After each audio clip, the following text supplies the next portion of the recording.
So my days of wanting to build stuff are over. Learned that a long time in the past that sometimes it's better off just to buy what you need rather than try to save some money and build it. But I'll tell you, I would love to be able to go to the store and buy what I need. Get to the store and it's like, nope, online only. Got to buy it online. Got to buy it online. We can have it shipped to your house, or we can have it delivered to the store for pickup. Other stores do not allow store pickup, so you would have to have it shipped to your house.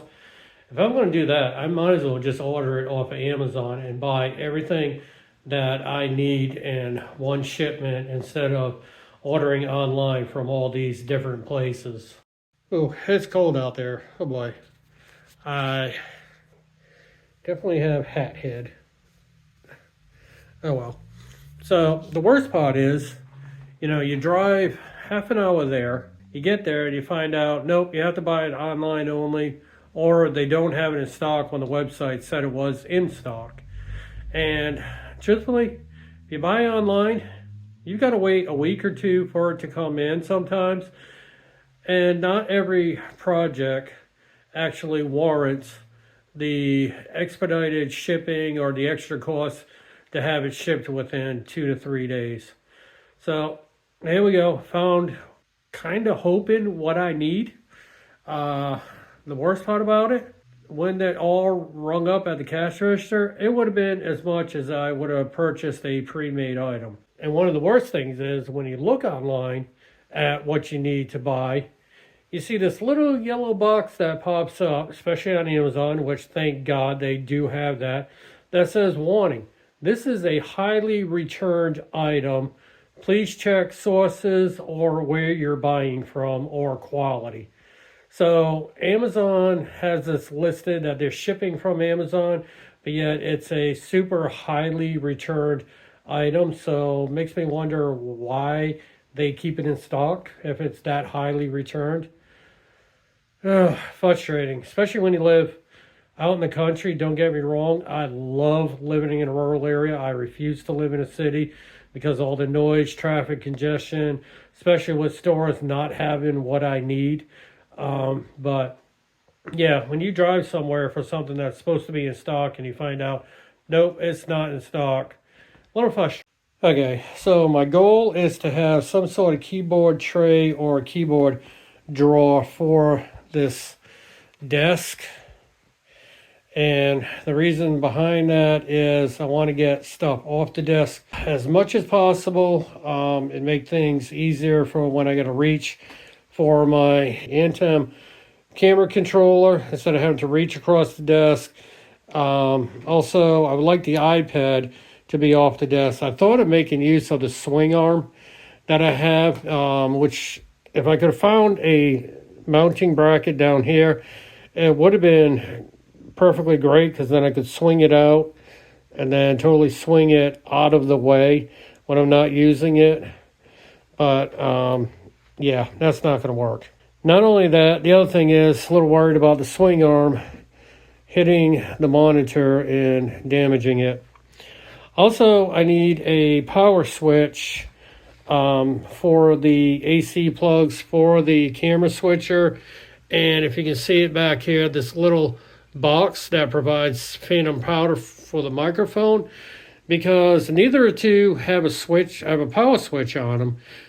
You have to actually plug them and unplug them every time, which is a little bit of a pain. I'd rather just have a switch, have everything turned on. So the thought is, with the keyboard tray, I don't want to be screwing any holes. I want it to be removable.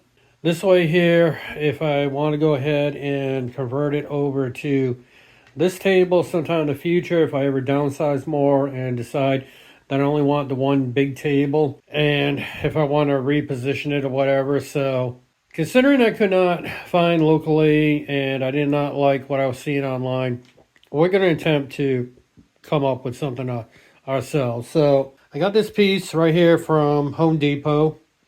Lowe's did not have this type of piece. I would have preferred teak wood or something to match that desktop more. Home Depot didn't carry that, and I figured, well, I might as well just since Home Depot was closer, to just go ahead with the white in case I want to mount it on that.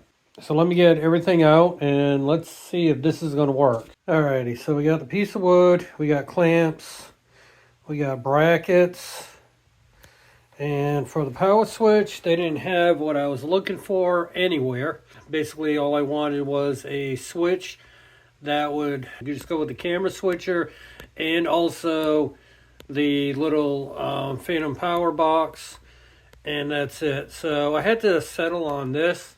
Unfortunately, the plugs are not spaced enough apart to fit transformers. So we'll see if this is going to work or if I'm just going to have to return all these items. So I guess the good part is if this doesn't work out how I wanted, I can return all this next time I'm in that area. Well, I think that's going to work.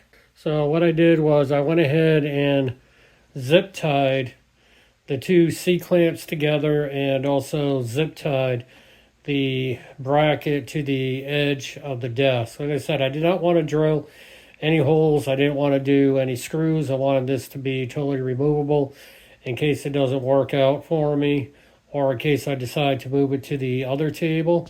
There's a little bit of a bounce, but it's really not that bad. Not a heavy typer with the iPad and everything's all touch anyway. Now, when I worked in an office, unless they had a real $400 to $500 keyboard tray installed on a desk, they always had a little bit of a bounce anyway, so kind of used to that, but I think for the most part, this is going to work. Alrighty, there's the new setup. Got the microphone right here. My top-down camera is mounted there. Two lights providing soft white light for a fill-in. Got the monitor so I can monitor everything. Got the iPad so I can do the video editing and also if I want to bring stuff up on the monitor. Got the camera switcher to go between the iPad, the two cameras. That Chrome mic there is actually for the iPad itself. So now I can sit here. This really does not bounce when I need to do whatever I need to do.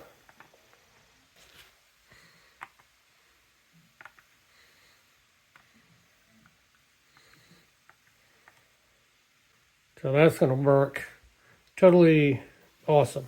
It may not look the best for a do-it-yourself job, but the thing is, this is what my mom would call a BTN, better than nothing. It's going to serve the purpose. It's going to make things easier to just come in, get editing, get podcasting, get top-down product reviews. And what I did for the switch, like I said, it's the only switch that I could find to do what I needed to do. I mounted it right underneath here with a C-clamp that's actually behind the microphone, so I can just reach right here, turn it on, turn it off. That will turn on the switcher and the phantom power for the microphone. I'll still need to manually turn on each camera and the lights. Well, we're going to go ahead and see how does this look at night. Got a few lights on, still experimenting with what lights I want to have in the background for when I do this at night. Normally during the day I will not have the lights on and that window will be open. Okay, so one of the things I run into is these blue microphone arms. I don't really suggest them. Rode probably be much of a better choice to go with, and the reason why I say that is it has to do with the fact that the arm does not stay clamped where I actually position it. Wants to ride up on its own. I can't lock it down right where I need to, so this is probably the best I'm going to get as far as where it's actually pointed at my face. I didn't turn the lights back on because, like I said, I'm just testing the audio right now. I went ahead, got rid of the pop filter. So yeah, I think this is probably going to be the final setup right here. So let me go ahead and show that to you. Alrighty, so this is going to be the final setup right here. That's the final setup of the desk. Like I said, I'm not sure how I feel about the microphone being in the shot, but I noticed all your other podcasters and other people have it in the shot. I don't have the luxury of a top-down shotgun mic, but this is going to be the final shot. It should work well for podcasting. It's going to be the final setup. It works well for editing already as I went through and started editing the video. But yeah, I think this is what we're going to go with. And then I still have kind of tucked in the way in the corner there an extra arm, which I don't know, maybe I can mount a different camera angle if I get a secondary camera, which would look even more cinematic. So all right, this is it. I hope you enjoyed taking a look at what you can do as far as a home studio setup for YouTube. The thing to remember is the main part of your YouTube studio setup is going to be the electronics. That's going to be the most expensive part, because otherwise probably only have about maybe $250 invested in this whole desk setup minus the electronics.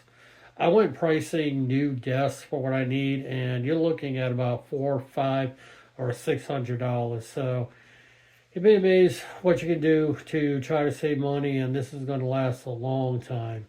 So I hope you enjoyed this little setup, and yeah, we'll see you in the next video.